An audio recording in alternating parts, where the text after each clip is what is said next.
Sake Bika, I think that's probably a good place to start.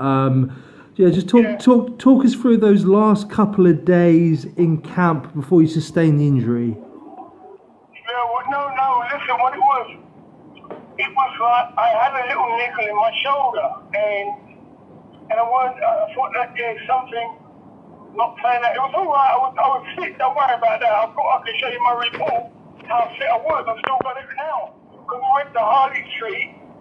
And they put all the masks on. It's not backwards. It's Harley Street. You know, they had all these steps done, and they put these masks on. They got on the bike rode for about 20 minutes, and I was just testing the pressure, the lung capacity and everything. And they said I've got the fitness of a fit 25-year-old. I said, you know what? I said I would have been happy with 35. I would have been over the moon. But when they said a fit 25-year-old, I thought, oh my gosh. So everything, all the bike riding that I've been doing paid off. But what it was, it's like, I'll be honest with you, I think God was saying, you're not fighting. But I was saying in my head, I am fighting. He said, no, you're not. And then I said, I'm fighting. No, you're not. And it's like it touched both of my shoulders because what happened, I had two cortisone injections in both shoulders. And what happened, the doctor said to me, don't hit for about 14 days, not 2 weeks, 14 days, he said. But in my mind, I'm saying, what are you talking about? I've got 2 new arms on. And I remember that was on a Thursday about 6:30 at night. And then with Colin's trainer, not Tony, he's a pad man, Big D, that was on a Friday about 12 o'clock. I hit these 2 pads, and all I done was a quick 1-2. And the only way that I can describe it, it was like if an eggshell had cracked. Right? And then I realized that it's over. It's simple as that. It's simple as that. And I thought, oh, mate, it felt like an eggshell had cracked. I didn't listen to the doctor. And it felt like an eggshell had cracked. And it went back to the same position it was before. And then that was on a Friday. And then on a Monday, I was ready to spar now with Craig Richards, the WBA Intercontinental Champion, but I wanted to have a fight with him. All I tried to do was do a left right to block his punches, and that was it. My arms just went. And simple as that, it was over. It's simple as that. No. Go on. Talked about those talked about the moment you thought it's over. Did you know immediately that the comeback would then be off? Yeah, Tony said, Colin's trying to go to Nigel Benn, mate. That's it. And that was simple as that. It was no big umming and ahhing. It was like, you know what it is?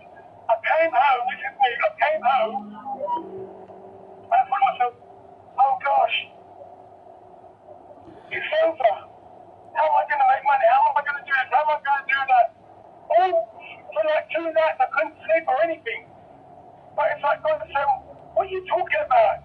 You've been retired since 96. You just built a mansion in Australia. What are you talking? Oh yeah. What was I worried about? Do you understand? I've been retired since I went to pay at 32.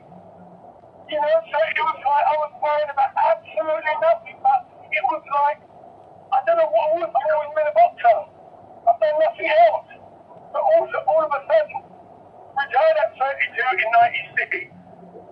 And yet, always on my mind, it's just being a fighter. I thought, wow, it's over. And that was it. No crying, no nothing, no umming and ahhing. I just knew it was over. And you know what? I had peace. One thing that we spoke about was the theme of your comeback was closure. How obviously is something you wanted to get that closure and didn't have the opportunity. Yeah. How does that sit with you now? Yeah, it's done. It's done, mate. It's absolutely done. And you know what it is? I've got closure. Because you know what it is? Listen, it's so funny because I hear Mike Tyson coming back. I hear Evander Holyfield coming back. For me personally, I know it's over. Regardless of how much money I made, it was never about money with me.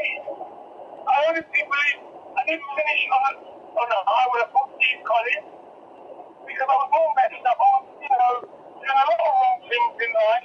But now I have peace. I wasn't fitting because I've never been. All through my career, I was like smoking, drinking, partying, everything. And I felt so fit. But then God said, no, that's it, it's over with. And you know what? I have peace, mate. I don't have a worry in the world. All I've done now is handed the baton to my son Connor. No, absolutely. So yeah, I mean, the news came out this week that obviously Mike Tyson's thinking of coming back out of retirement. What are your initial thoughts? What would your advice to be to him be given? My advice is he's got to do what he pleases. And the difference is he looks absolutely sharp on the face, but that is only for 20 seconds. What's it like for 10 rounds? Because I know he likes to have a split now and then. I know he likes to have this, but you know what? If that what he's spoken, he wants to do it, I'll back him 100%. Because nobody knows what a fighter goes through. And nobody knows what Mike Tyson's been through. And I can relate to him. Because a lot of the madness that we have in our lives, now that he's away from that, he actually thinks he's a better person now. You know, because sometimes he's got, you know, Mike Tyson was like, you know, at that time that equivalent to Michael Jackson, to Michael Jordan, no, he's not the same level, but he was invincible, and all of a sudden, it all went wrong for him. Because he had Robin Gibbons, he had this, he had that problem, he had this problem, he had the rape case against him, he had anger issues, he had a lot of things against him. So now he's mostly got rid of all this, he mostly thinks in the right shape of mind. And so I can't knock him because I was actually in the same boat. And how successful do you think his comeback could be? I don't think, you know, it's not even about success. I think it's just about, I think sometimes we just want to get it out of our system. How are you finding the sort of heavyweight mix at the moment? Kind of unprecedented times in terms of the heavyweight division for a long time in the UK. Yeah, well, you know what it is? It's like, the one that you really watch out for.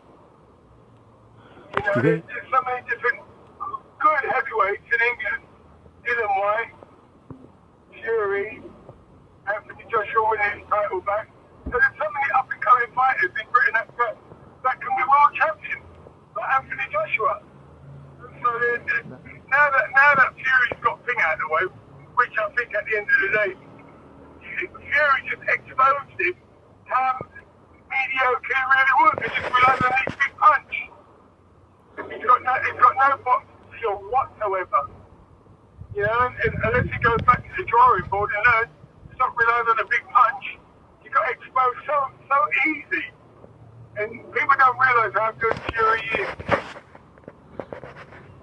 No, absolutely, yeah. A word on Conor. What do you think is going to happen? Is he going to be a guy you think is going to fight behind closed doors? Is that the way we're sort of... No. They've already asked him. He said, no, not going to do that. And I don't want him to, because sometimes you can fight a guy who's like, you know, who could just be like a kind of alright fighter, and yet because it's behind closed doors, it might end up being like a gym spa. Conor don't need that. Conor's like, you know, the atmosphere and everything like that. So for him fighting in front of behind closed doors, that's not him. He's not like that. So I told him, don't. He asked me, I said, no, don't do that, son. Wait until everything's back online. Then you can pick it up from there. Because he's got this period of time he's got now. He's got plenty of time to practice what he needs to do. You know what I mean? He's got some big fights lined up anyway. Absolutely. So do you think the behind closed door could be a detriment to his career? He might go in with the wrong mindset without the feeding off the crowd, etc. Absolutely, 100%. And that's why I don't think he's going to take that. They've already offered him. So I don't think that's what Conor wants. Conor wants to be, you know, he likes the British public behind him. And I think that for him fighting him behind closed door, I don't think he'd be up for it. Might be a good payday, but is it worth it? But anyway, I'm not really, you know what it is? I don't really care about his O. It doesn't really bother me about his O. He can fight a good top fighter and lose. I think, all right, you learn from that. So sometimes having an O puts a lot of pressure on you. Losing your O, sometimes people come back a better fighter. I did when I lost to Watson, when I lost to Eubanks. I went on and bettered myself. And my son's got that kind of, that heart to change either position, whatever it is. If he loses, I know he'll come back stronger. Yeah, there's a lot of emphasis on the O these days. It might be the Floyd Mayweather effect. Who knows? Josh Kelly is the name that he's sort of being linked with at the moment. Would he take that? Kelly, Yeah. kind of fight him all day long. You know, what you got to understand with Josh Kelly, he's a good fighter. He's a good fighter, but he's no Nassim Hamid. You watched the last guy fought, the guy that he fought in America, which I thought he actually lost. But I think he's a good fighter. He's got good movement. But you know what? Conor just put it on him. And I'm not worried about him. I'm not worried about it. I know my son. He's 28, I think, or 27 or 28. Conor's just turned 23. Conor's still growing, maturing. But I know Conor's set about him. I've got absolutely no worries at all. Regardless of what people see, you got to understand, a lot of these fights, they go the distance. If he can't bang him out, if the guy that was looking good when he's banging out the nobodies, he look good. But some of the fighters that Conor's fought, would you believe, two of them have been like ex-world champions. Conor's dispersed them. But nobody say that. Everybody think Conor fight. The last guy he got fought, the one that I can't remember, he gave him a good body shot from Finland or something. He beat an ex-world champion. A lot of them, and Conor went 8 rounds with him, but Conor gave him a hard night. And Joseph, what company, Germany or whatever his name, these guys have been with ex-world champion. Conor just, and like the two last guys, Conor stopped him. They all went 10 rounds with some of the top fighters. Conor done it in 2-3 rounds. So hats off to Conor. No, absolutely. And do you know, when I've spoken to Conor, he's always come across as like quite mature for his age. Do you think very mature? Do you think that obviously yourself being based in Australia, him having to fend for himself to an extent over here? I know he's not obviously completely by himself. Do you think that's helped in his mental development and his maturity? Yeah, 100%. Because what you got to understand is, with Conor, we already laid the foundation with Conor, right? We used to discipline him, we used to love him, but you know what? Sometimes he didn't listen, sometimes he get in trouble, but you know what? We sent him over to England with £50 in his pocket. That's all we did, right? That was when he was with Ricky Adam. We gave him £50, you make that laugh. We never gave Conor nothing, and now he's got that foundation. He knows what it's like to have nothing, and now he knows what it's like to have a lot, because he's been through that period. And he's learned to grow up through his mistakes at an early age. Do you? I mean, when we had that chat back along before the Bika fight, you talked about your regrets of your career and stuff. Do you think he's I guess heard all the stories. Does he try and learn from your mistakes? Is that something you impose on him, or do you sort of let him make his own mistakes? No. Two things I asked Conor. Tell Conor. Pay your taxes and don't sleep around. He's a happily married man now. So he's not like me. He would never kind of told me already when he was about 13, 14, said, I'm never going to be like you, Dad. Because he saw the pain that put his mum through. And what about your sort of plans now? Do you think you would still going to be in boxing in any capacity, or is that you done? That's me done. The only thing I'm going to help is my son. That's about it. And you know what? For the first time, he's listened to me, and for the first time, we watched a couple of my fights, and that's it. He's never watched none of my fights, ever. He's never watched none of my fights. We've never sit, me and Conor, we've never watched boxing together until the other day. Why is that? What changed? Him. Because we was in the gym, we've got this private gym that we go to, and his trainer was watching what I was showing him and telling me, I said, like, I was showing Conor things that he never ever done with me. Never before. This only the first week that he's actually listened to what I say. He didn't listen, but now he understands. Because his trainer said, look how your dad used to bob and weave, move punches, shit punch, flip punches and all that. So we're teaching Conor that, and how I got so much of a knockout because I put my body and my hips into the shot. So we're learning, I'm teaching him these things, and he's listening. But we've actually really, for this period of time, it's the best period that we've actually had together. He's absolutely Oh, he's a machine in the gym. I've seen him do numbers on sparring partners, mate. I'm telling you, mate, bigger than him. I've seen Conor, and I've seen some lighter guys in the head. Think they're gonna? No, not with Conor, mate. He's absolutely electrifying. Absolutely. Everyone comes out with either the face all bloody up. Everyone. He's that good. I'm telling you, mate. He's that good. He'd be much better than me. Mark my word. I'm telling you.